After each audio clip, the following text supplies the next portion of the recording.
রমজানের শেষ দশকে আমরা মসজিদে অবস্থান করে আল্লাহর জিকির আজকার তাসবিহ তাহলিল নফল ইবাদত বন্দেগীর মাধ্যম দিয়ে ইতিকাফের সময় অতিবাহিত করা।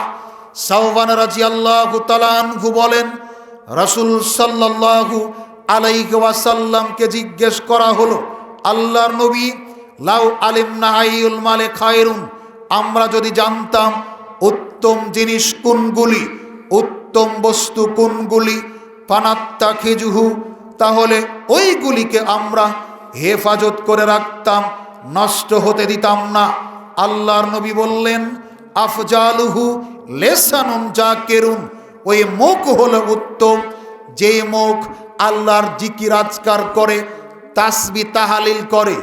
দুই, ওয়া কলবুন শাকিরুন, ওই অন্তরটা হলো উত্তম, যেই অন্তর আল্লাহর কৃতজ্ঞতা প্রকাশ করে, শুকরিয়া আদায় করে।